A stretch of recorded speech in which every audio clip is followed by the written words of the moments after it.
literally where I live, and I tell people all the time that it's like we are in a we live in a post I live in a postcard. That's how I feel about it anyway. Mm-hmm. Mm-hmm. So Yeah, spend a lot of time down there. Yeah, we go to Thousand Oaks every year, and Malibu, and Huntington Beach, and all of that area is just some of the best. no doubt, no doubt. Okay, so the goal today is to come away with two 20-minute segments of content. I don't think that's going to be any any challenge whatsoever. Oh, hold on.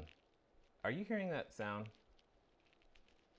Uh, I'm hearing a scratching sound. Hold on one second. I know what I'm gonna do. I'm gonna switch microphones. yeah, I'm hearing it now that you say it. Now that you pointed it out. Yep. Yeah. One second. Okay.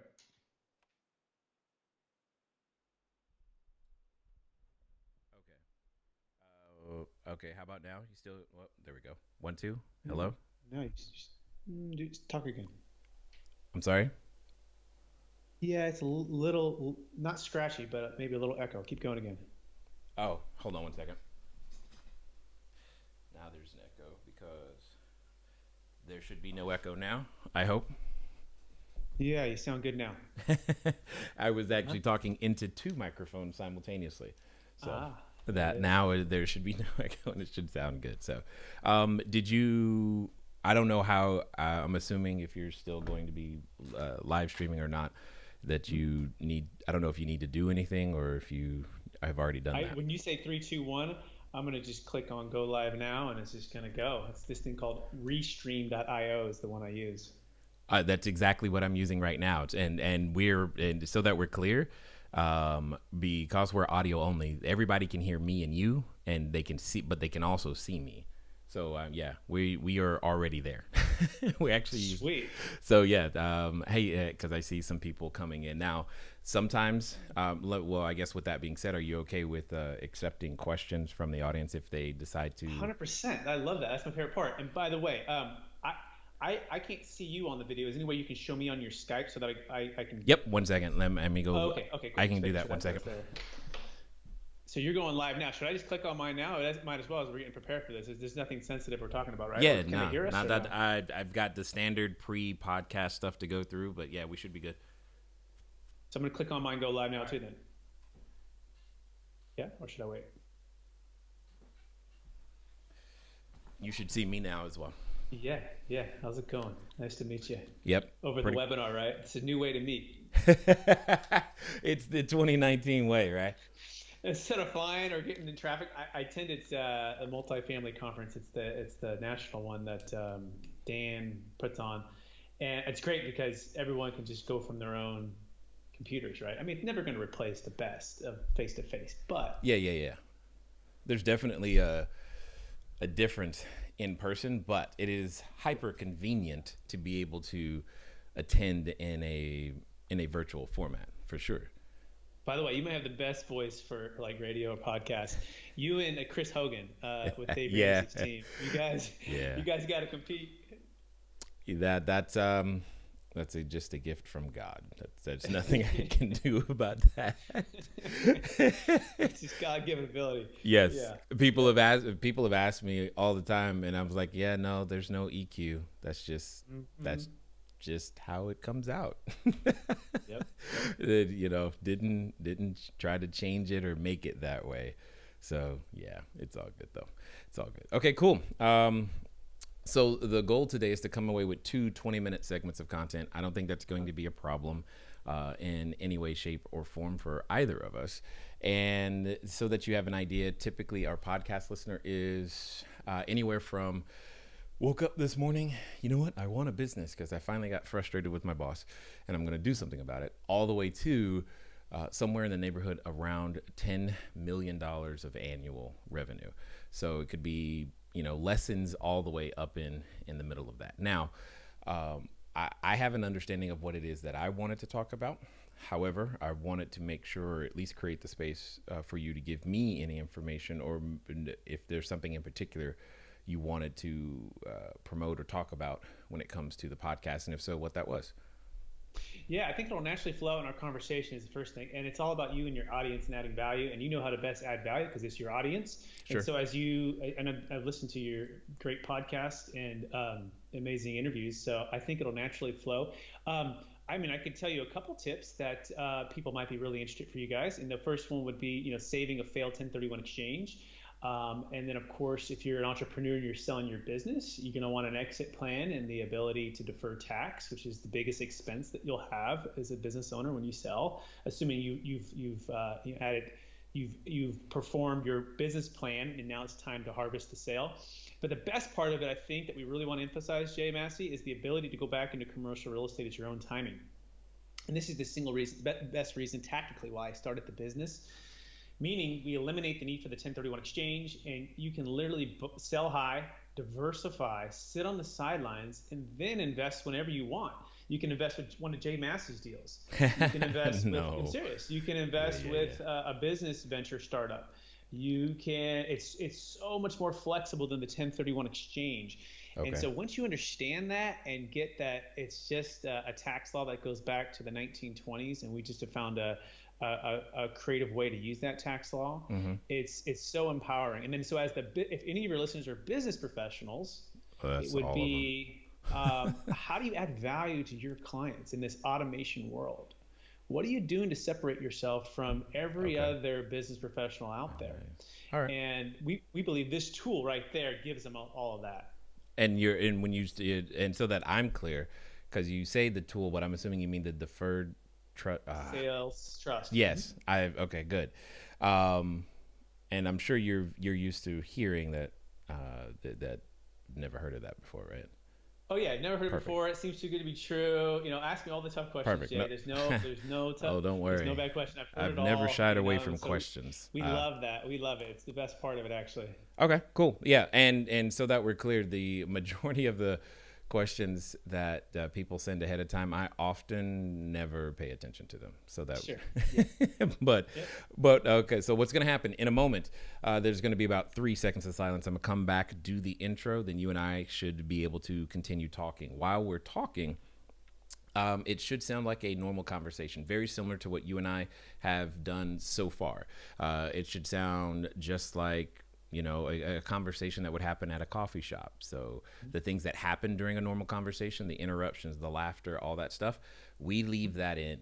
But if something too loud and or distracting does occur, we may ask you to stop and restart. And what that simply means is that if something occurs when you're talking, we may ask you to snap into the microphone 3 times, then wait 3 seconds, then pick right up where we left off. Does that make sense? Makes sense. So, yeah, exactly. 100%. That's exactly right. Towards the end, there'll be a final question. You'll hear me do the outro. And then afterwards, you and I can debrief about whatever you'd like at that particular moment in time. Now, go ahead. No, I say I love it. That sounds great.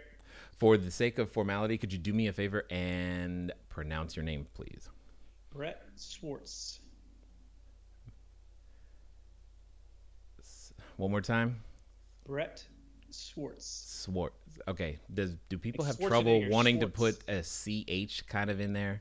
Yeah, you're gonna want to, right? Yes. And you want to put a Z at the end, right? Yes. So yeah, Swarts. So Brett Swarts. So take Schwarzenegger, right? Swarts. Brett Swarts. Okay. I think I got it. My mouth can do it.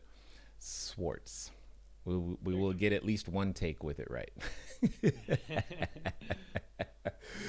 Which is what's funny about doing the live stream is that now those who are listening to the podcast, they get to see sometimes how many times it takes to get the final version correct, which is kind of funny. Yes. By the way, should I go live now? You tell me when to go live. You could have gone long I'm going time right ago. now. Right. It does not go long time ago. So do not hesitate. My audience they're used to seeing the unedited natural version. I don't even bother. Yeah, I think that's the best version. Yep. So I don't even bother. I wear jeans and a t-shirt almost every day. That's what I do. Yeah, that'll be nice to be on that level someday. I still got to find on the nice one, At least I lost the tie, right? Keep it a little more right. casual. Well, Yeah. Man, I can't stand ties, but that's a whole nother story. Yeah, ties are too much. All right. So did you have any other questions for me before we get started? Good to go. All right.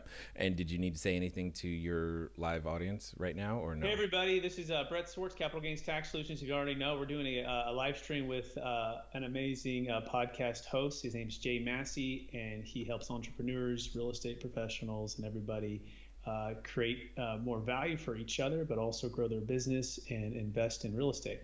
And Jay Massey, correct me if I'm wrong on anything I just said. Nah, you're good. But the one thing I did want, something did occur to me, so that you know, unlike traditional media, I'm looking for the long answers. So we're not looking for sound bites. I'm gonna let you talk, and pretty much the first question and the last question are the only two that are real that I know for a fact that I'm going to ask you. Everything else is going to be based upon what you say, and I'm just going to be over here taking notes and making sure that I'm listening to what it is that you're communicating, so that we can go in the correct direction, so that everybody can become a bigger, better version of themselves today. Love it. Sounds great. Okay. All right. So in a moment, I'm going to mark time and we're going to get started. Here, let me see. Where are we? Oh, I can't believe I forgot this. So, and this happens a lot. When you've accomplished a number of things that you have, they send me these bios that are impossibly long to read.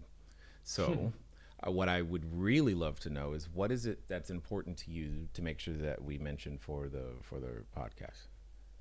I'm an entrepreneur who's had struggles over the years myself, starting up. I'm a commercial real estate broker who started out in multifamily business and have helped people do lots of 1031 exchanges.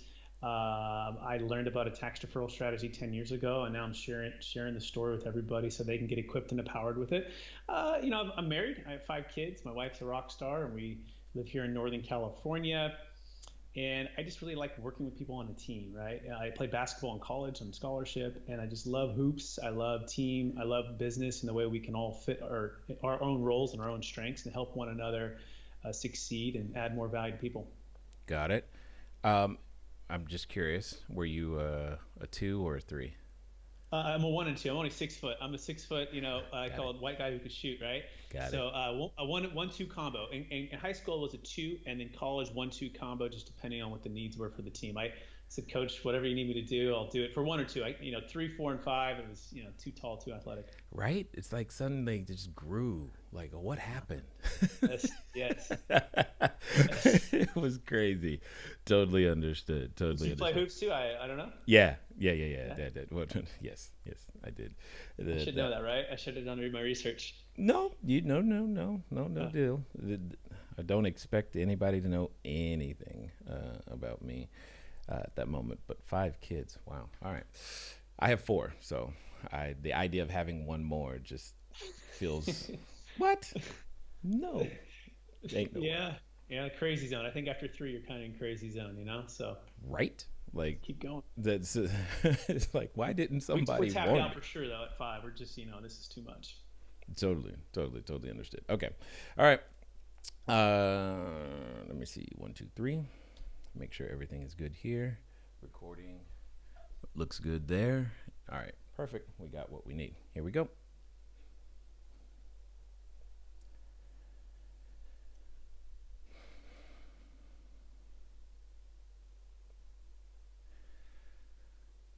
All right, ladies and gentlemen, welcome to another episode of the CashFlowDiary podcast. I'm your host, Jay Massey, and I'm glad that you are here today because we are going to talk about something that I know you have dealt with, will deal with, and most importantly, if you're out there becoming a bigger, better, badder investor, business owner, growing your cash flow, it's something that you just can't avoid, right?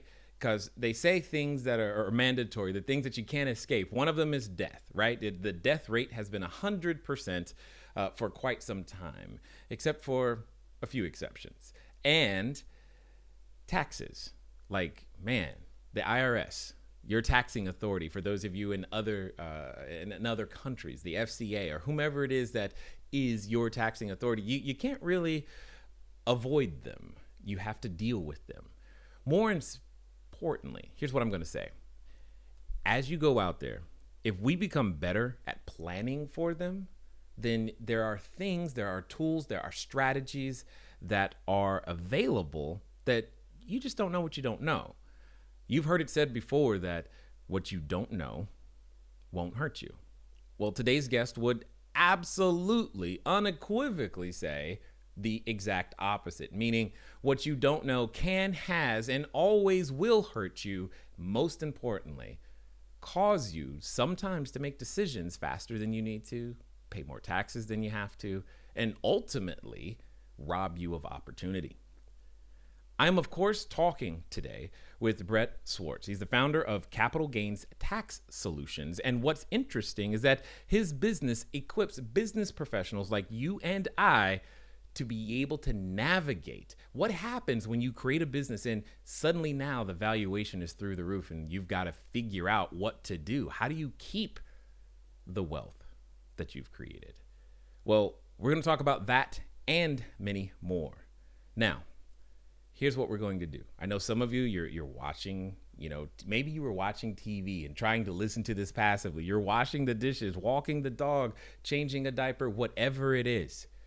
I want you to pay attention because these next few minutes, they can put some money in your pocket. So let's get ready to listen, love, and learn from Brett Swarts. Brett, how you doing? Jay Massey, I'm better than I deserve. Thank you so much for having me on your show. Yeah, no problem. I'm glad that you're here because you're talking about stuff that I know I care about, and I know that many people listening will care about as well. No, but before we get too far, I have to ask you the same question I tend to ask everybody else the first time that they're here. Are you ready? I am. Okay. So I tend to look at today's entrepreneurs a lot like yesterday's superheroes, Batman, Robin, Hulk, Wonder Woman, etc. You get the idea, because I think entrepreneurs and, superheroes have a ton of things in common. For example, as an entrepreneur, I can envision myself occasionally flying around town, using our products and services to save customers one sale at a time. I can also see a situation in which an entrepreneur is like a superhero, especially at the beginning. So if you think about Spider-Man, there was a time where he was just a kid going to school, doing his thing. And then one day he gets bit by a spider, discovers, hey, I have a superhuman ability. And now he's presented with the choice. How am I going to use it, for good or for evil? So my question to you is as follows. Before being a commercial real estate broker, before your 5 kids, before your wife, who you call a rock star, before basketball, before your company, Capital Gains Tax Solutions, before helping all the investors and business owners that you have, what we want to know is, who is Brett Swarts? Great question. Well, I think location and different events in life cause different character traits to come out. I guess you could call them, in this scenario, the superhero traits, right? I think, first of all, I'm a Christian, and I believe that God's given us each different gifts to help one another and to praise Him with what He's given us. So starting out, I was real young though, but it wasn't always that way, right? I mean, even to this day, my mom's a believer, my dad's not, and we're praying for him, and we hope that he does come to faith. But growing up, I had kind of both worldviews. My parents were divorced when I was 6, and I didn't know the difference, until I was about 12. And during that time, it forged the I guess curiosity and the perseverance, regardless of circumstances, to grow. And a lot of times when you're a kid, you're just living. You don't know the difference between these things until you're about 12, 14. So I would start there. That was a big moment of change, and it kind of changed the trajectory of my life. And with that, God provided really godly leaders and mentors in my life, such as basketball coaches, football coaches, such as youth pastors, such as my grandmother, who was like a second mom and dad. And that taught me that,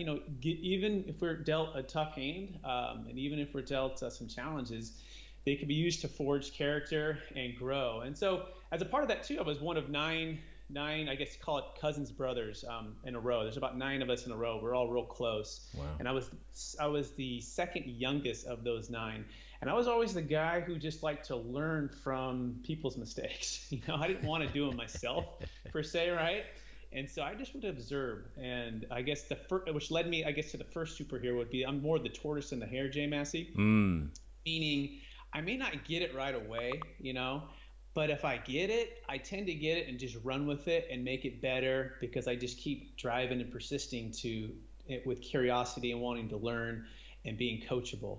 And was never afraid to do something outside the box. So that would be my first, I guess, superhero trait, if you will, that I would look at others and see either what they're doing correctly or wisely, be a better term for that, or they're doing maybe poorly, and say, I don't want to do that. And then I would pray and ask God to help me do those things that I was supposed to be doing, because there was plenty of opportunity to do things that perhaps would have took me down a different route. So that was the early years. And then moving on, I went into college and I just, learned, studying business for the first time. I didn't know what I wanted to do, but during that time, I also had a mentor who happened to be my older cousin. And he taught me that, hey, you might want to look at commercial real estate. You might want to look at, consulting and investment real estate. And so by chance, I took an interview at a company called Marcus and Millichap, and I started to learn about investment real estate. And I would, I guess, introduce the second, I guess, superhero trait is as part of the first, which is persistence, because it happened during the 2008 crash, where I came on just before that and was just getting going, and everything fell apart. And so as a part of that journey, I just kept going. I mean, I'm telling you, I love the business. I love the competition. I loved helping people. I loved adding value to somebody who was much further along in life and much further successful, and being able to hear their story and say, can I just become a part of your team? I'm going to find out a way to add value to you. And during that journey, I learned that as soon as you know as much or more than somebody in their business or their piece of real estate is the moment you start adding value. So I would just try to pick up bits and pieces from every other owner I was talking with, try to consolidate them, and then try to say, hey, this might be helpful for you.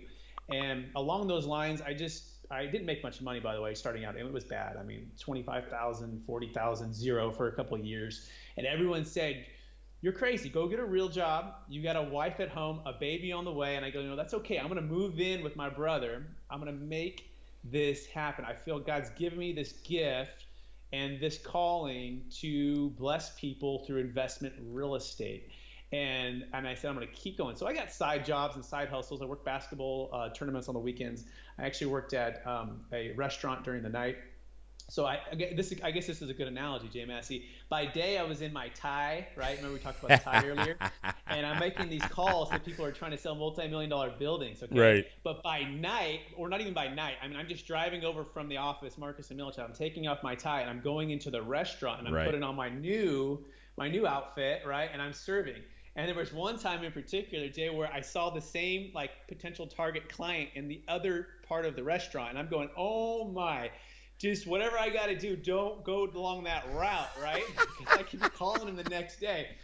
So, but I just kept going, regardless of the society in general, right? We're always talking about persevering or results, and having to have it now. And I would say, I didn't have to have it now. I took the trait of, I guess, the honey badger is another trait I picked up along the way, that no matter what, I'm just going to keep going, whether I have to cut expenses, work side jobs. But the biggest thing was my wife. She was the support, right? And she was all in with me, right? And I knew I had a team member with me, and I wasn't just by myself. She was willing to live with my brother in his condo. She was willing to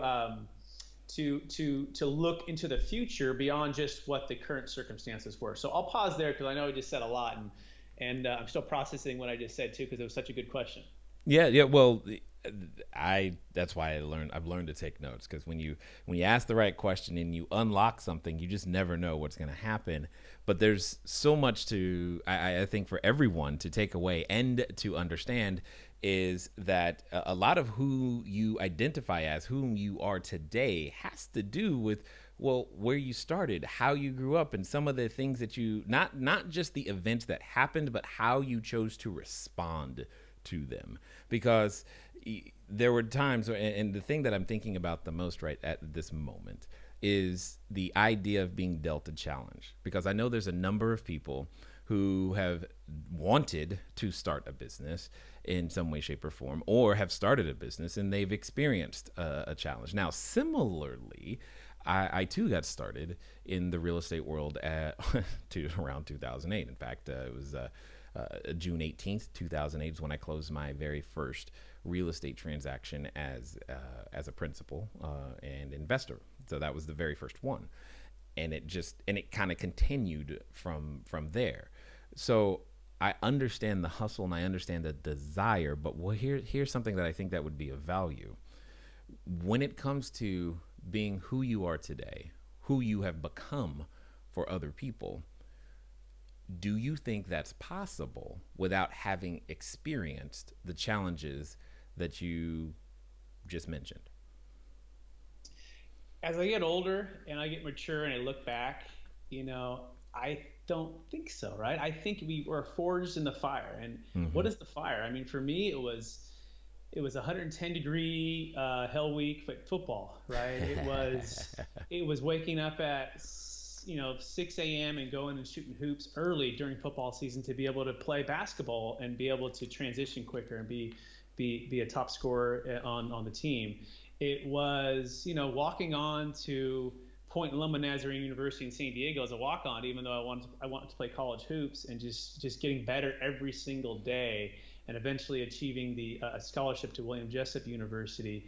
I mean, it was the divorce, right? It was the parents, and seeing that there's a right way to treat and care for people and to prepare yourself for maturity for marriage, and there's also a wrong way, and those things can set you up for success in a relationship or failure. And part of that was learning to just focus and try to listen to what God wanted me to do in a season. Like, for example, when I went away to college, I didn't date anybody for a year. My whole freshman year, I just said, I got to focus. Because in school, I was kind of an entrepreneur, maybe someone like your listeners, where school was in a sense sort of boring. I love the social aspect. I love the competitive basketball sports aspect, and mathematics and history. I love those subjects, but some other subjects, English was okay too. We're kind of, I wasn't as good as science or foreign language or different things, so I kind of checked out. I just did enough to get by. But my freshman year of college, I'm going, okay, I got to get serious on studying, on reading, and actually learning how to be intelligent, right, as best as I could. And as a part of that, I just focused 100% on schoolwork and 100% on basketball. And not having a distraction with girls, because girls can be a distraction for men, as you probably know. No, have no clue. No, that never. So that was a growing period for me. And it also, and then I met my beautiful wife Melanie, and we've been married for 10 years now. And I think if you allow, for me again, it goes back to my faith. If you allow God to put you through those seasons, and despite our sense of we've got to take control and we got to have things in a certain time period, and we don't force things. And I'm definitely it's hard for me because I'm a driver A personality, competitor, want to push, but I got to learn to relieve control and kind of just have faith in God, and that's helped me a lot. So hopefully that answers your question there. I don't know if that does or not, but yeah. 100%. The background and the things that happen are there for a reason, and if you have faith and you persevere, it can be a really positive. And I guess the best part about that is God can bring something's dead back to life. So even though call it the divorce or the troubles or the tragedy and the background of my life, He's brought life out of all of that. I have a great relationship with my dad. I love him. I have a great relationship with my mom. I love her. We're very close as a family, and despite all of what could have been so much worse, He's brought a lot of it back to life. And that's what He's in the business of doing, and that's what I just like to be a part of it. Yeah, He's been doing it for a while, pretty good at it. Got a great track record, totally understood. Now, one of the things that you said that I know that I experienced very similarly was the environment. When you're first starting out, the environment, your friends, your family, those who care about you and are saying great things. But but sometimes they say things that are not in alignment with what you called your calling, which I can absolutely relate to when they said, hey, why don't you just go get a real job? I'm curious to hear from you. What was it that allowed you, that gave you the ability to go, you know what? I could, however, this is where I need to be. Growing up, as part going back to the background again, since you have my thoughts there, I don't want to say it in a bad way, but I just didn't care. Like, I mean, I cared Yeah, about yeah, the people yeah. I cared about, Mm-hmm. right? I cared about those who were with me, and I guess in a sense, and I'm a very loyal person, but I wasn't a big one to like really try to please people or even teachers to sometimes to my detriment or even coaches to my detriment. I was always pretty independent in that way. So that's, I think, good and bad for the entrepreneur, right? Again, like Mm. with anything else, you got to be respectful and you got to learn authority and you got to learn how to be humble. And so I was kind of, a little bit of a, I guess, a kind of a little bit of a mean kid growing up because I just didn't really care. So, but at the flip side of it, when I learned how to respect and love and humble and accept authority through the fire of sports, right? Mainly is the biggest one. Um, then after that, I still had the positives of not having to worry about the noise, and just be deadly focused on what I think God wants me to do and where I want where I want my dreams to be, right? And it didn't matter. And as long as my wife was on board, because I always say she's the boss, right? I go back, you're the boss. Like if you're not in on this, then we're not going to be able to do this together. So are Right. you okay with this, right? Are you on board with this? This is what it looks like. This is the plan. This is the vision. This is the purpose. This is why we're doing what we're doing. Um, and when she was on board, and I felt like I was in God's will, then I just kept going. It's just whatever it takes to keep going. So I don't know. I can't really explain that. It's like, how are you motivated? Are we self-motivated versus is God just give it to us? Where does that fire come from? I don't know. I'm not really sure. I do think it's a gift that God's given me too. But I think I have had so much support, so much family, so much prayer, so many coaches, so many people who gave and invested into me. I mean, on and on and on and on. And all of that has enabled me to become who I've become. I did a reflection on all of the coaches, the major coaches in my life, who were a lot of ways like father figures for me, right? Because my parents Mm-hmm. were divorced, and I basically lived with my mom most of the time. And my dad was amazing too in his own right. He was an entrepreneur, a business owner, a real estate investor, loved us and cared for us in so many ways. But a lot of the time I was out with my mom. So I would go to school, and then I'd have the basketball coach or the football coach and the youth pastor, and all of them pouring into me helped me become the person that I am today. So without that, and the older brother who was my best friend, best man, the guy I looked up to, Right. had my back no matter what. I mean, we were always still so close. I just look at all the people that God blessed me with, and I'm just really grateful for that. And now it's an opportunity to give back. So that would be my best explanation for that. Got it.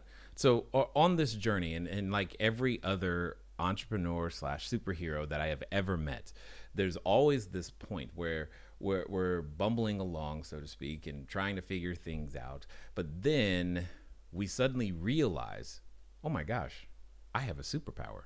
I have something that other people either don't, or I have it to a greater degree, and people appreciate this, this thing that I can do or provide, etc. I would love to hear how you discovered, what you have discovered that has now become, well, your company. Yes. So the story of the company and how that relates. So part of my personality type has always been persistence, and it's also been, I guess, I want to say multitasking for things that I care about. So, Mm, for example, I have 2 degrees and a minor, and I did that in 5 years in college while playing basketball and scholarship and taking an internship at Marcus and Millichap. Well, those are all things I really cared about. And along the way, though, if I don't have a challenge or something that's engaging my mind or my emotions or my spiritual walk, I tend to get bored. When I get bored, it's not preach. good. Yeah. Oh, I know But too much about that. Ask my wife. yeah, I get bored, it's not good. So if there's a challenge or an opportunity or something, that's when I'm best on my game. My best example was during basketball season. I was so focused. I'm spending the time I should be studying. I'm spending the time. Everything was so regimented, right? After basketball season, it'd be, March Madness comes around, season ends, and it's just, I'm in San Diego too, which also doesn't, is a big distraction too. There's always the beach distraction, weather, and distraction. my discipline just falls off, and so it's too good to be disciplined today. Yeah, totally understood. Yeah. So along those lines, during Marcus and Melchap, we learned about a strategy called a deferred sales trust. And at the time, people were looking for ways to add value beyond the 1031 exchange, to unlock capital, to help people solve their real challenge, which was retiring and diversifying. And so like the tortoise, like I told you before, I kind of just poked the bear for a while. Who's the bear? Well, it's the estate planning team, and a co-founder, Robert Binkley. He actually played for the 49ers. He's a mentor of mine, business partner of mine now. And I started to just study the structure and the strategy. Mm-hmm. And the same thing occurred, by the way. There was about 30 guys in the room who were able to see this same presentation. Only a couple really even paid attention. And even so, I just kept learning a little bit more about it over the years. And I started sending referrals, and it started to grow more, and it started to really serve a need for a lot of people who didn't want to do another 1031. Who didn't want to get stuck in overpaying for property, who didn't want to get stuck in the 180-day sprint, who didn't want to go into more debt, wanted to get out of debt. And really the 08 crisis too, I saw a lot of people get hit so hard they lost everything, right? Because they overpaid because they felt they were forced to buy something through the 1031. They knew of no real alternative that they liked. And then some of them lost everything. So I really saw the pieces, especially Sacramento. Sacramento was one of the hardest hit in the nation for the boom and the bust. So fast forward 10 years, about almost 11 years now, I got my Series 22, my Series 63, and Robert manages all my own money, and we've done some real estate deals together. And it was just a natural progression where he said, look, I want you to be one of our trustees and educators. I want you to go out and educate the financial advisors, the business brokers, and the commercial real estate brokers, the commercial real estate syndicators, the high-end realtors. And I want you to empower them with this strategy so they can help more people defer capital gains tax. And so I launched it. I said, great, I'll do it. I want to do it. I want to do it alongside commercial real estate because I still do that too, but it's a natural connection there. Absolutely. So it wasn't taking away from the other. It was only adding to it. So I can walk into a presentation and say, hey, look, you can do a 1031 and great, let's go for it. But in case it fails, let's have a backup plan. Day 46 or day 181, the deferred sales trust can save a failed 1031. It's so valuable, Jay, that it doesn't take up any of the spots either. It is not like it's going to take up one, 2, or 3 spots. Wow. So it's not taking away from anything, and it's only cost you something if you use the structure. So, I mean, there's been over 7 or 8 failed 1031 exchanges that have been saved in the past 6 months alone. So that right there, you could say, is the reason to do it, right? The next reason would be the estate tax, right? The estate tax is a really big one. So for any of your ultra high net worth listeners right now who are worth more than 22 million or 11 million and they're single, they're faced with what's called the death tax, meaning anything left inside of their taxable estate is going to be hit with a 40% tax. Okay, so imagine you're worth 52 million, Jay, and hopefully either you are or someday you will be, right? And let's imagine all 52 million is inside your taxable estate. And let's just say the first 22 million was exempt. That other 30 million is going to be hit with a 40% tax, which is the death tax. That's $12 million. So the deferred sales trust solves that, and that we can move it all outside the taxable estate in one single transaction. So the intent is to not pay that tax. The intent is to get it outside the taxable estate. But unfortunately, a lot of the solutions that are out there are very slow, and they're incremental, meaning you can't get enough. You can't get enough in there. Yeah. But so let me ask okay. I really want to nerd out with you right now and go down this deep rabbit hole, but I don't want to leave anybody behind either. Absolutely. Because we while I have understood what you said, we just want to make sure that everyone comes along with us. When you say, let's just start with something very basic. Well, the 1031, explain for us, if you will, what that is so that everyone can have the same understanding. And then I'm going to ask you some more questions that will help them illustrate why you specifically pointed out day 46, 181, et cetera, and some of the other things that we're talking about. Absolutely. So let's say Jay and I own a 20-unit apartment complex in Los Angeles. Too small, but okay. Sounds good. Let's start there. We bought it in 08 in foreclosure, or 09 in foreclosure, right? So we bought it for $75,000 a unit. and now it's worth $275,000 a unit. We've added value. That sounds right. Done all the things you're supposed to do. So we're going to make a killing, right? As a part of that, we have a gain, and so we want to defer it. Yep. So let's just imagine we're selling it for $4 million. Okay, so sounds great. $4 million, which may not be doing the math there, right? But let's call it 5. Okay, so 5 million. We have to buy something through a trade. It's like trading it, okay, within a certain period of time to defer the tax, as long as it's like kind. So we can sell this 20-unit apartment complex and buy another apartment complex, and that's it. We still have to do it in a certain time period, and therefore we can defer all that taxable gain, which could be probably, I don't know, $2 million that we would have paid in tax if we didn't do a deferral. So It's basically trading one property for another within a time period to defer the tax. Now, and so that everyone's clear, what you're also bringing up, though, is that part of the challenge is not like that's bad. The challenge is, and this is what I was alluding to earlier, was that sometimes if that's the only tool in your belt, you'll be put in a situation, or you could put yourself in a situation in which you're forced to make a decision that may not necessarily be best because you have a 46-day window. So could you explain to them what happens on that with these time frames that you're stuck between? Yeah, so the 1031 exchange is a great tax deferral strategy. However, there's some shortcomings to every strategy that you want to look at. And the first one we call is the candle burning at both ends, Jay, okay? Yep. And this represents your return. And let's imagine there's something burning and something burning here. And as it gets smaller, your return gets smaller and smaller and smaller. So what's burning? Well, the first thing is burning, in this, particularly in this marketplace, is it's a seller's market for most markets. Meaning, if you sell today and buy 180 days later, you're likely paying more and overpaying perhaps. Yeah. And also maybe even a higher interest rate, okay? So that's part of your candle that's burning, although recently it's kind of gone back down, which is kind of nice. Yeah, I was going to say the interest rate is not that big of an issue today, but still buying at the wrong time, it could definitely is the case. Yeah, so generally speaking, the question is, do you think it's a seller's market and wherever you're at? And by the way, the market is a big market. It can be the U.S., and you may want to diversify, right?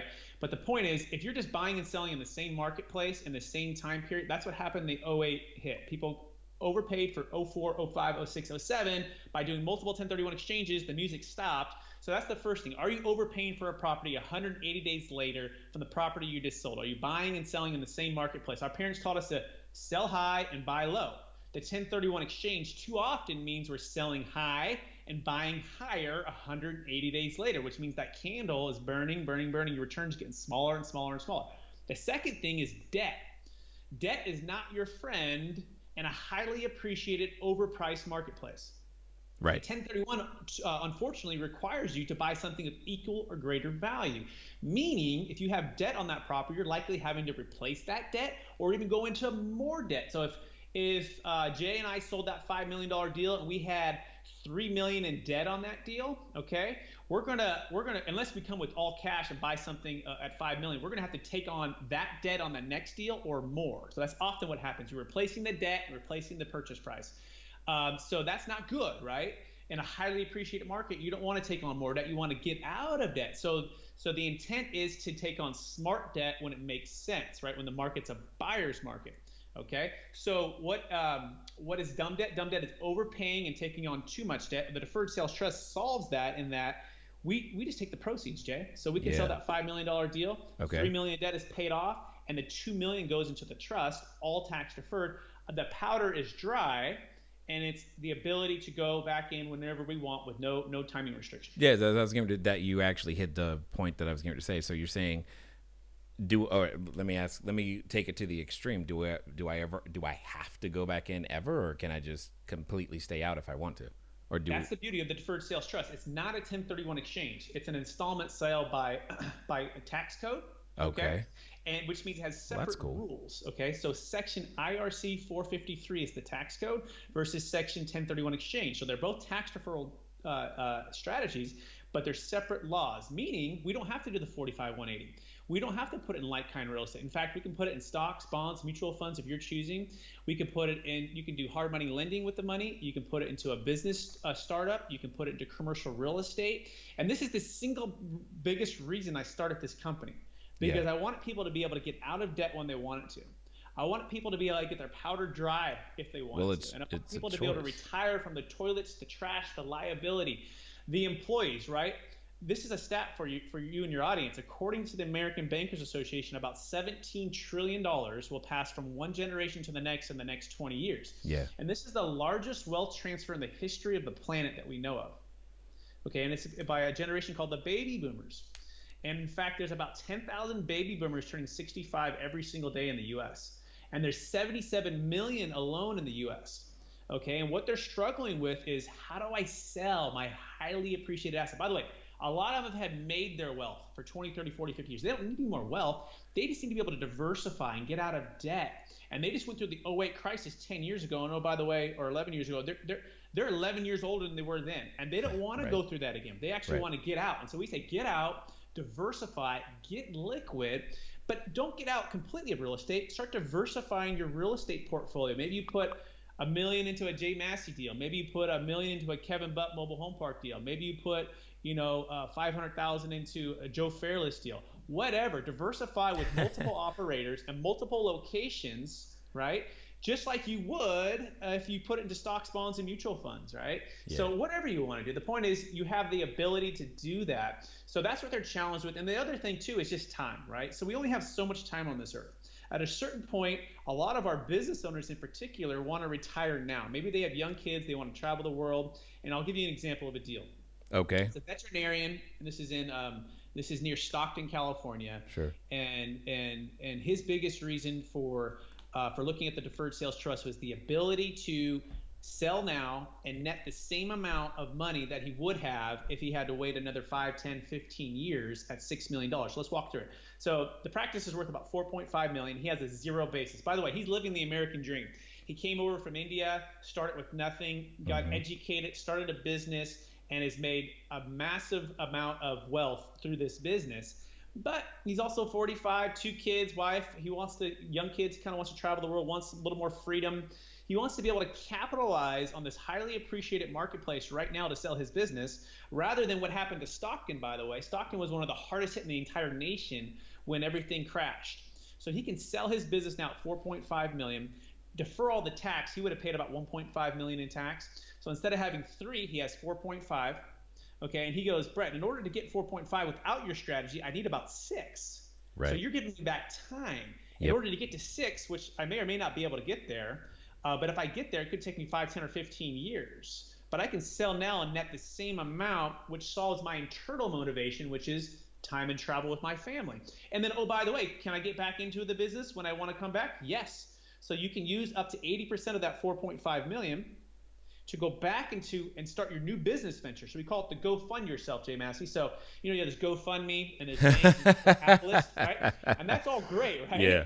But how about you fund yourself with your own tax-deferred money, right, to fund your new business venture, which you can do, okay? As long as it's business purpose or investment real estate, you can do that. So I'll pause there because I just said it a lot and know your brain's probably spinning. Yeah, well, so there's a number of things that are going through my head. One is, if it's going to be treated as a deferred sale, typically there's an incremental amount of tax due relative to anything that's above cost basis in any particular given tax year. So how does that work? So, what meaning, let's say we take this situation to where, kind of hypothetically, but not so much, we've done this and now there's $10 million in this account or whatever we want to call it that would have been taxable, but maybe for the next 2 years I don't want to do anything. Is there some sort of incremental recapture or something that's happening, or how is that going to work? Or do I truly get to just let it sit there, and so long as I use it for the correct purposes, there's nothing that's going to be taken from it? Yeah, so there's a couple rules. So it's typically $5 million per person. Okay, so if you're married, it's 10, and it's per year. So $5 million per person per year. Okay. So we've done things where we stagger the sale. So imagine it was a $20 million sale. Yeah. And it was a husband and wife. And maybe perhaps we can structure the sale for December 15th to do a partial deferred sales trust, and then we wait and we sell the rest of it January 1st. Yeah, that makes sense. Okay, so there's some nuance there. But even if it were a little bit more, you can still do it. The government just wants a little bit of interest on that. And see. So That is. Now, for the ultra high net worth individuals, there's a different structure where we eliminate that completely, which this kind of goes into the brain surgery part of it, okay? Okay. So who are the brain surgeons, Jay? I'm not the brain surgeon. I'm just the nurse. So I just take your pulse and I say, Jay, it looks like you got maybe a case of the capital gains tax and depreciation recapture bug going around. How about we check you in and have you check out with the brain surgeon? Who's that? That's the CPA and tax attorney who created this structure. Who's that? It's Campbell Law Firm out of Kansas City, Missouri. But more than that, we want to say, Jay, bring in your own CPA and tax attorney who are brain surgeons too, and make sure you guys marry up. And let's look at those little nuances for your particular scenario. Now, on our side, we don't charge anything unless you do the deal. So we'll literally do all the tax, legal work, preparation, ROI, and we'll say, Jay, here's option A or option B. Use it if you like. Right. We'd love the opportunity to help you out. But yeah, there are some nuances there that we'll have to work out. But back to answer your other part of the question is, yeah, you can delay the payments. So you could say, look, I $10 million in there. I don't need any income right now. Yeah. Let's just delay that income until maybe I move to a more tax-friendly state. Right. Or perhaps when I start to need the money. And we have to say it's your money. When do you want to receive it? And when you receive it, there's tax consequences, whether it be ordinary income or whether it be you dipping into the principal and you're paying capital gains tax. Okay, hold on. Stop right there. So let's pretend that now I'm in a situation in which I am receiving the income. Can I still use that against I'm receiving income from that, but I'm still, maybe I still have my real estate portfolio going. Maybe I've got other sources as well. But specifically what I'm referring to is, can my Section 179 deductions also write that off, or at least be counted against that income, or is that going to be treated separately? Great question. Yeah. So let me answer it this way by walking you through how this would typically work. Okay. And then we can get to the nuances. So sure. $10 million is in the trust. You close tomorrow. It's in stocks, bonds, and mutual funds. Yep. 2 years from now, the market shifts, and all of a sudden in LA, that $5 million deal is now worth $4 million. Okay.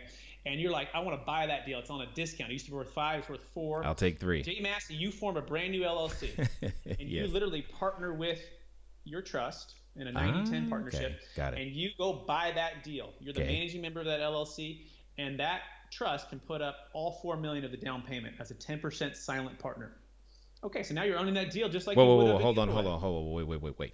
You're saying I don't, because when we do that type of thing, say with a retirement plan, it has to be like pari passu, or at least, relative to the amount they contributed. Correct. Yeah, you're talking about like SEP IRA. Talking about self-directed Roths. Right. Those are different vehicles, different rules. Remember I talked about 1031? Yeah. It's different than the IRC 453. It's different than the SEP IRA. It's different than the Roth. It's different than the 401k. So this is the cool part, right? It's just like owning it the normal way you would. You just happen to be partnering with, we'll call it Jay Massey's. Where do you live, Jay, again? What city? I'm in Laguna Hills. And you're saying I can still have personal benefit from this? Yes, 100%. 100%. You're just partnering with your trust, okay? And this is the beauty of it, right? This is the part where you're going to be sleeping at night and your brain's going to start turning, going, oh my gosh, how have I been missing this? It seems like it's too good to be true. It seems like I would have heard of it. It seems like my CPA would have gone. And we can get into all the legal part and actually the mechanics of this too. But the point is, this is what you can absolutely do. You can go buy a deal by partnering with your trust. And in that, you can do accelerated depreciation, okay?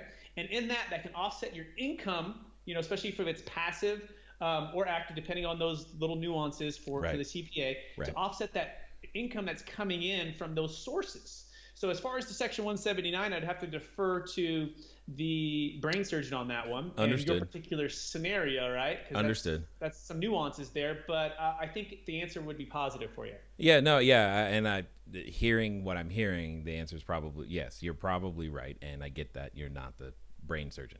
So this is going to, I'm getting a little excited right now. Because I am constantly looking, because as an entrepreneur, and again, I know you know this, but for those of you who are listening, as an entrepreneur, one of the things that you are doing is you are building equity, usually from zero, and your cost basis is darn near zero when it comes time for you to actually exit or sell or do any of the things that you want to do outside of running your business per se. This is like a serious issue. And for those of you who have been following us and building your short-term rental businesses and making them grow, what you're hearing in my voice is excitement, because the value because what you're saying, in essence, I mean, this is what I'm taking away, if nothing else. What you're saying is we not only do we get to keep the funds, we still have functional control. We still have functional control, Brett, without incurring the penalty first, because typically we have to take the penalty and control what's left. But you're saying, no, I don't have to take that penalty. I can keep control and do something else with it, and then decide how. You're just basically giving me control over how much I want to pay in tax and when, if ever. Precisely. You said it. I don't know if I could say it any better than that. Think of it like this. Okay. You're like a lender. You're like a bank, okay? And as a bank, you're going to want to put money different places to get your return. So this is in essence an installment note, and this might be a good time where your listeners are probably thinking, how does this thing all work? There's a lot of big promises there. So let's walk through this. Sure. How it works. So again, $10 million deal. Jay's got to sell. Imagine he has a zero basis. He's about to pay $4 million in tax. Okay. So we always start with, what is your capital gains tax and depreciation recapture liability? A lot. $4 million, Jay. Okay. And you go, Jay, do you want to pay it? They go, no. Do you want to do 1031? Not necessarily. Okay. By the way, if it's a business owner, really, I've yet to meet a business owner who's done a 1031 because it's so complicated. Yeah, how would you? Yeah, trying to find that's exactly what I was thinking. Let's just say a business owner, there's no 1031 option, right? Yeah. And by the way, for a primary homeowner, we just did a deal in Newport Beach. There's a $20+ million sale for a primary homeowner. As you probably know about the 121 exclusion, which so the 250 or the 500 is fine, 250, but 500, right? Yeah, but after that, before today, we didn't have a solution. So please enlighten us, Brett. So that particular deal, they owed $6 million in capital gains tax, Jay. They had to sell. They needed to sell now. And we helped them defer $6 million. So, Jay, do you have any friends in Newport Beach or Laguna, Niguel or Laguna Hills or all those places who perhaps could have some help here? And also think about this. Yeah. That was an illiquid asset, right? It was a liability, really. Right. Okay. Illiquid asset, not producing cash flow. They're living in it. They can transfer that to liquidity, diversification, pay off the debt, and defer the $6 million in capital gains tax. Okay, so they sold it. They were so happy. All the funds, all the proceeds went to the trust, and they deferred $6 million, and they're living off the interest right now. And here's the best part. They're waiting for a commercial real estate deal. They're waiting for a Jay Massey to show up with that $4 million value-add multifamily deal, that they can get passive into that and even more diversified and get more of the benefits of the depreciation write-off versus the income. Okay, so back to the deal though, okay? So $10 million, you're going to sell it. You have a $4 million tax liability. And we come to you and we say, Jay, tell you what, you already have a buyer lined up. The buyer's ready to go. He's in a 1031. He is hot and heavy to buy your property. And you're like, I can't turn down that $10 million. It's just a really good offer. But I don't want a 1031 and get in the same position he's in. So here's what we're going to do. Instead of taking that direct $10 million from him, Jay, and therefore you've received what's called actual receipt of the funds, which means the tax is triggered. Yep. We're going to jump in. The trust is, we're going to call it Jay Massey's Deferred Sales Trust. It's going to jump in right in between. And it's actually going to buy your position for $10 million. Understood. It's going to give you a zero down payment, Jay. So, Jay, if you receive a zero down payment, how much tax is due today? None. Zero. You got it. Okay. Now, if the trust turns around and sells it to that buyer for $10 million, and the $10 million goes into the trust, it bought for $10 million and sold for $10 million. So how much taxes does Jay Massey's Deferred Sales Trust owe if it had a zero gain? Also zero. That's it. It's as simple as that. The funds are sitting in the trust, tax deferred. Jay Massey has a payment schedule. Typically, it's about 8%, depending on your risk tolerance. Okay. And you can decide to receive all of that or some of that or a portion of that. And as long as you don't dip into the principal, you're in a tax deferral state. We just did an installment sale. Now, we did a manufactured creative installment sale, which is, by the way, what the IRS said. They said, you guys, the 14 IRS audits. Okay, if anyone ever comes to you with a brand new tax deferral strategy, you should ask them, how many IRS audits? But before we done 14, all no change. But before we move on, I want to make sure you understand what just happened with that first part. Sure. I had one question, though. Well, a new question. In this process, is there a TPA or third-party administrator required? So that's me. That's where we jump in, right? Okay. So I'm the third-party trustee. Got it. actually the owner and the beneficiary of the trust. You're the creditor, just Understood. like a bank would be. If Chase Manhattan Bank wanted to give Jay a loan on an apartment complex, Mm-hmm. Jay owns the property, but he took a loan, right? So they have rights and they have protections in place that they will receive the payment back from their investment in case you sell it or whatever, right? And they also have rights in place to make sure that you have fire insurance, that a certain occupancy, that you're sending reporting and income and expenses. So there's a number of protections in place to Yeah. make sure that you're receiving that income. So let me ask this: would there is there an exclusion for like whole life insurance? And if I wanted to, I'm getting really creative right now, so I just want to know. So if what can the funds fund, right? Is that what Yes, you're asking? exactly. That's exactly what I'm Yes. asking. Okay, yeah. So absolutely, there's creative life insurance opportunities, and we would say talk with the financial advisor. I don't manage the funds, by the way. Sure. I'm not a financial advisor, I'm just a trustee. But yes, you can use the funds to fund life insurance policies, Huh. which becomes very powerful. Huh. If you think about it, right? It's Huh. sort of like the government. It's sort of like the government free loan to you at 0%. They say, Jay, you owe that money to us, that 4 million, but we're going to give you a 0% interest, and as long as you invest it, Yeah. right, business purpose, Mm-hmm. which is very important. It's the same way the 1031 works, and it's in a business or commercial real estate or stocks, bonds, and mutual funds, which is actually really stimulating the economy. They don't want Jay to just take a 6 million, put it under his mattress. They want him to put all of it out into the marketplace so that more jobs are created, so that more people are paying taxes, right? So they're always going to get their cut. In case Yeah, people are yeah, wondering. that's what I was gonna Yeah, do anyway. Is my yeah, yeah. point. My point is I was gonna do that anyway to create more cash flow. So, and you're saying that cash flow doesn't have any other additional restrictions on it other than what would have already been there in the first place. It just gives me more purchasing power without having to take the haircut, and that's Yes, the and part do it that at optimal timing when you when want and to. yeah, that it's got. When and if you want to, Oh my right? With good with lord. not equal or greater value, right? With into maybe a business tech startup, right? Right. So for the tech entrepreneur, right? This is one of the best ones we think we have, and this is the internal motivation. So I'm going to dig in a little bit. So when a tech startup gets a Google or Facebook offer, right? Yep. An Apple offer for $50 million for their tech startup. What do? They typically do what's called the golden handcuffs, right? They say we're going to give you a bunch of stock, Oh, which is going to right. help you defer the Right. tax, but we want you here for 5 or 10 years or whatever, right? And they're like, these guys are creators. They want to create something new. What we're saying is don't, just say thank you for the 50 million. I'm going to use my deferred sales trust. I'm not going to compete on that particular part, but I'm going to go start something new. Right. And with that, I'm going to fund that with what?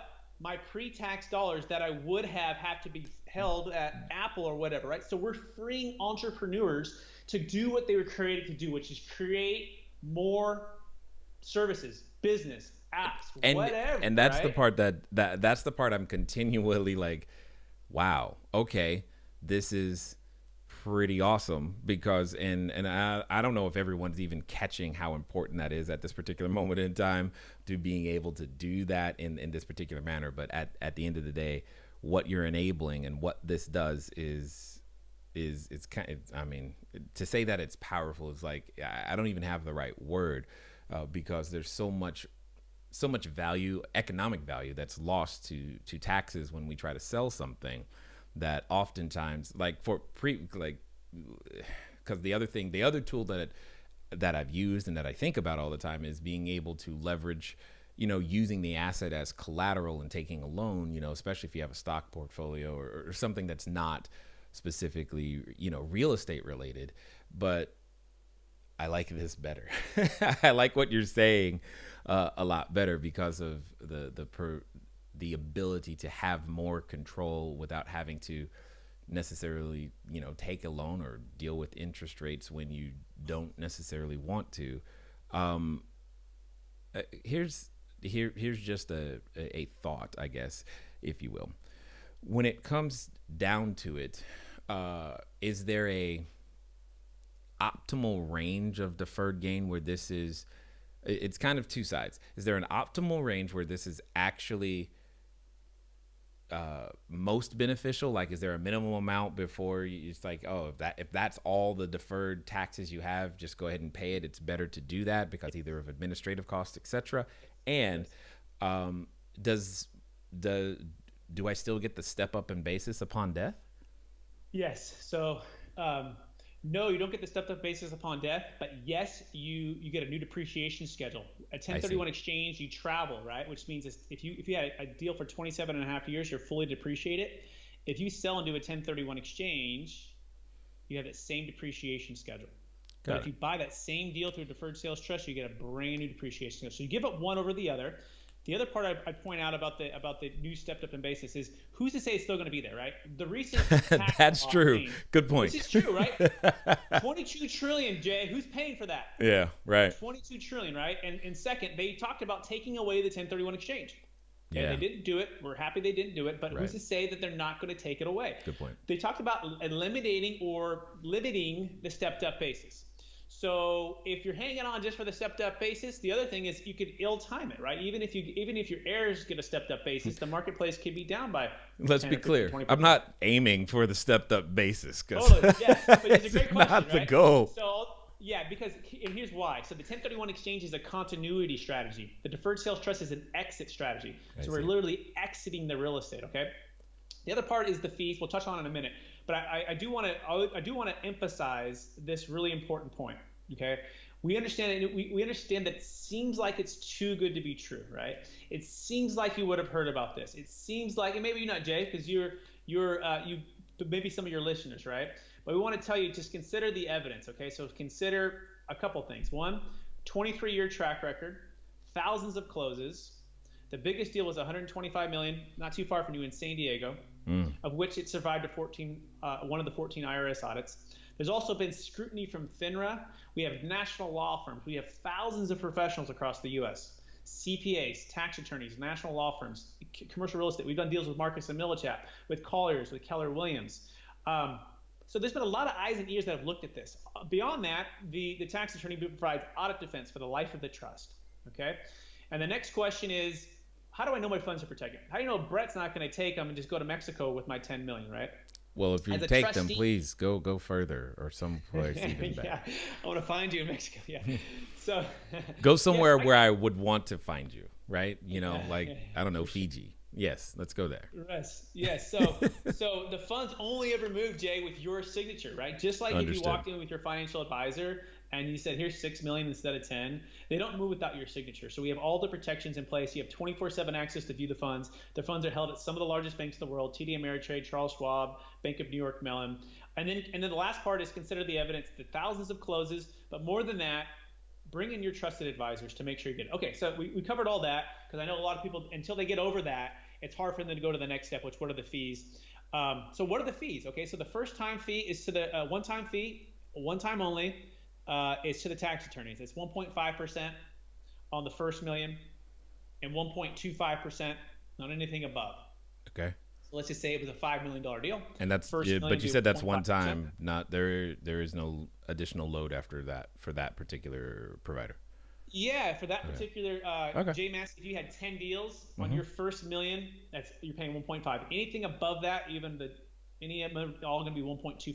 Got it. We've had some really big deals, right? 50, 80 million dollars. Then Sure. it's maybe a little bit lower, right? Understood. So that's between the tax attorney and the note holder and the particular complexities of that case. Okay. Second fee, that's the Capital Gains Tax Solutions. That's my company here. So we're the trustee. We charge 50 basis points Okay. once a year, annually recurring. So at close of escrow, and then once a year recurring on the funds. On the funds or the proceeds value of funds. the. Yeah. So on the like cash value that's left in there, or on the value of the Exactly. assets in the Let's say you trust. cashed out of $1 million, Jay, and now the 5 is worth 4. It's on the 4. Let's say it grew to 6 or 7. Yeah. Well, it's on the 7, right? So just depending on whatever proceeds are at that annual date. Okay, as long as it's with the financial advisor. So if it's 100% with the financial advisor, it's just 50 basis points, okay? Okay. If you go into a real estate deal, it doubles. It goes from 50 basis points to 100%. So let's imagine you took $1 million and you bought a deal. Well, you're no longer paying financial advising fees, but for that particular million, it's 1%. Okay? Okay. 1%. Now the last fee is to the financial advisor, which are somewhere around 1%. It could be 50 basis points. It could be 1%. So they're going to treat that like assets under management on the entire portfolio then. You got it. You got it. So most Okay. of our notes, Jay, earn 8. After fees, they net 6.5. Understood. Just kind of depends on where and how the funds are invested. Now, we can't guarantee those things, but you fill out what's called a risk tolerance questionnaire. And if you're married, Sure. your wife, you'll fill it out. It's a 2-page questionnaire, and that becomes the constitution for how and where the funds are invested. Okay, and it answers questions like, what's your experience with stocks? What's your experience with bonds? When do you need the money? All of these things, and that becomes the constitution. So every time we look at an investment, we say, well, does that fit the risk tolerance questionnaire? Right. How does this, and is it within the diversification and all the other things that Jay Massey wanted when he set up this deferred sales trust? So as a trustee, that's my role. I'm going to go to the financial advisor. I'm going to say, financial advisor, how are we doing? Is it meeting these criteria? How is our performance? I'm going to file a tax return. You're going to receive a 1099, and you're going to file that with your personal CPA. The trust is going to file its own tax return on behalf of the trust, and away you go. You keep going. At the end of 10 years, by the way, most of our notes are for 10 years. At the end of 10 years, you can renew for 10, and then renew for 10, and just keep doing that, and then your kids can inherit your position. It becomes an asset inside your living trust. Got it. Now, so can that trust pass? Well, here's what's going through my head at this moment. Is there anything to prevent me from working with one of my self-directed qualified plans in combination with this? Good question. So will they just be a partner in your deal? So you're the managing member of an LLC, and they're just a partner in your deal? Yes, that's kind of where I'm headed. Yes. Yep, should be no problem. Yep, you can have as many partners in the deal, and one of them happens to be the deferred sales trust, Jay Massey's, and the other one is that. It shouldn't be any issue there. Wow. Okay, I like it. I mean, like I said, I think I can nerd out on this particular topic for quite some time. Absolutely love exactly what you're doing. Ultimately, you're providing a solution that a lot of people have never heard of and hope to one day be able to use, but even using it one time can have such a great impact. Now, for those that have listened this far and want to find out more about what you guys got going on and want to catch up with you online even, what's going to be the best way for them to track you down? Yes, it's capitalgainstaxsolutions.com, and you can go to Bigger Pockets, you can go to YouTube, you can go to LinkedIn. But Jay, can I also touched on the principal. Can we touch on the business professional right now? Because I know you probably have a lot of business brokers, real estate professionals.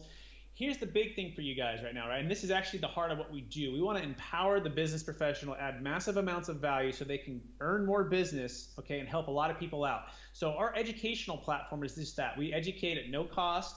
And we train you on the deferred sales trust, okay? So that when you walk in for a listing presentation, you have a backup plan for a failed 1031. You have an alternative for the business owner who wants to sell. And when you are empowered with this strategy, you can earn more business. So if you're a business broker, a financial advisor, a realtor, a 1031 qualified intermediary, any of these things, you can help people out a lot. And the next thing has to do with automation. So technology is challenging the business value proposition of every professional out there right now. Mm-hmm. And it's squeezing fees, and it's saying, why are you valuable? Why should I pay you your fee? What are you going to do to earn this fee? And what we can say, I think hands down, this deferred sales trust is the most tangible, proven track record based upon a 90-year-old tax law that adds tangible value right now. Somewhere between 30 and 50% of their gain is going to be wiped out by capital gains tax and depreciation recapture. And when you can walk into an opportunity and at least just give them a backup plan, or at least just give them an alternative, right, you just add substantial value and you separate yourself from all of the noise. There's a lot of noise out there that wants to say, get on front page of Google, just do 3D drones, do all that. And that's all really important. And I'm a commercial real estate broker by trade. And nothing I love more than creating a beautiful marketing package, analyzing the numbers, and walking through how to make sense of a deal with value add opportunities, okay? But that being said, what are you going to do about that 30 to 50%? How are you going to solve their biggest expense? And by the way, this is probably their biggest deal they've ever done. So how are you going to help them save the most amount of an expense on the biggest deal they've ever done, and then diversify, get liquid, and then be able to go back and do another deal when they want to. So business professionals, please reach out to us. We love to educate and be with you to help add more value and help you grow your business. Yeah, I mean, what you guys are doing, what you're bringing to the table, it's not even something you have to use more than once to to justify its purpose and or existence. And I'm just grateful that individuals, entrepreneurs, superheroes like you take the time to educate themselves on these things, but most importantly, then turn around and share it as well. Now, as we wind down, I've got a final question for you because I'm curious to hear your answer. Here's what I know about those that have listened. They started today when they were listening in one place, and now they're about to end up in a completely different place. And over the time listening, they're like, oh wow, that's something I can do. Oh, I didn't know that. And they're at what I like to call the precipice of decision. And like I know, Brett, that when we get to, because we're human, when we get to that precipice, oftentimes we have a companion, and that companion comes in the form of a voice. And it's a voice that reminds us, that can't be true. This won't work. It won't work for you. It'll work for other people. And for some people, they're related to that voice. So my question to you is as follows. Let's pretend that this time it's going to be different. This time they're actually going to follow through. They're going to do exactly what you say, and they're going to do so in the next 24 to 48 hours. What would you suggest that they do? Wow, great question. Take massive amounts of action and focus on whatever that is that you're trying to achieve, right? So if it happens to do with adding value with the deferred sales trust, connect with me. Attend one of my seminars, webinars.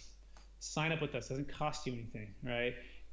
Just present it for the first time. Have me on a conference call with one of your clients to discuss this. Start to get educated in whatever it is that you want to achieve. And then, of course, have a mentor who can encourage you, right? If you're not getting the voices in your life that are speaking life into you and encouragement and praying for you, and if you're a believer, get it now. It's so important, right? It's so easy to just go to the path of least resistance and try to do this alone. But we are created to be in community and to connect with one another. And so seek that out. Be proactive about it. Even my wife's she's really shy, and I'm the extrovert, right? And so we just went to this event in Wenatchee, Washington. I don't know if you've ever been there. It's a beautiful place with beautiful people. And she was very, very, kind of reluctant to go. And I said, no, these are going to be some great people. Her name is Melanie. I said, these are great people, and I think you're really going to want to go. I'm not sure. We got 5 kids. Who's going to watch them? I go, I'll work it all out.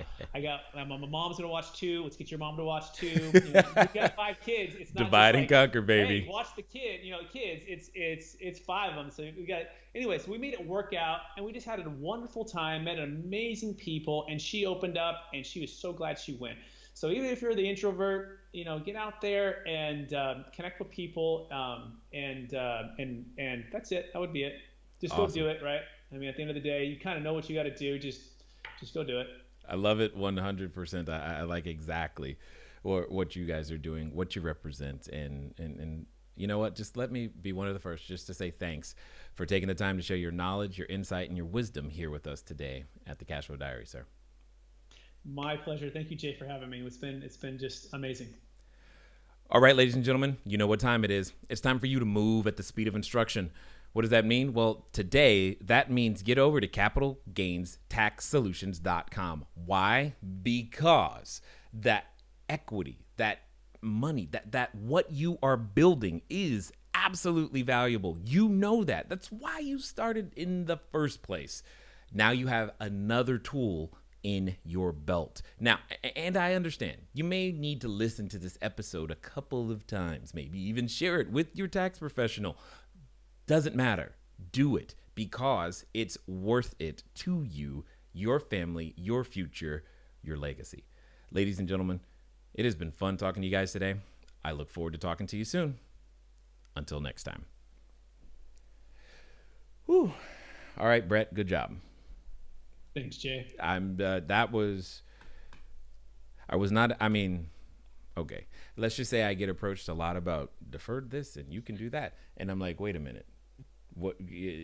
Rarely do they catch my attention and go, hold on, that's actually good. Exactly right. So I appreciate you. It's really that good to be true. It's really that good. It really is. And yeah. You get to know us and you do your first deal with us and you speak with the brain surgeons who I've learned from over the years and are my mentors and amazing. Yeah. And as you get your trusted advisors, and then all of a sudden you're like, oh my gosh, this bike was a little bit awkward at first. It was a little bit hard to ride, but now I'm riding it. And now you're just going full speed. I like it. Help a lot of people, keep the money in our community so we can give more and hold people accountable instead of the government wasting it away. and that's what we're don't about. get me started on that. So we will get about to doing all the post production. My guess is that the edited, recorded version, etc., likely will not be available. Let me see, September. I'm gonna go with the end of October, based upon our schedule right now. So that'll probably likely be the earliest. However, once it is done, our team will let you know. Sounds great. Cool. Anything else that I can help with today? Oh, Jay, thank you so much. It's been a pleasure getting to know you a little more, and thank you for all the thoughtful, insightful questions and doing what you do to spread entrepreneurial, passive income, all of the beauties of America, right? To get that for families and people and business professionals. That's what we do. That's what we do. Well, I definitely appreciate it. I can't wait to see how people respond to this one because, man, it's good. Sounds good, Jay. Hey, when I'm down there next time, maybe I'll come by and see you, huh? I'll get to. I don't hide, so yeah, come on by. All right. All right. I'll talk to you soon. Bye-bye. Thanks, Jay. Okay. Bye.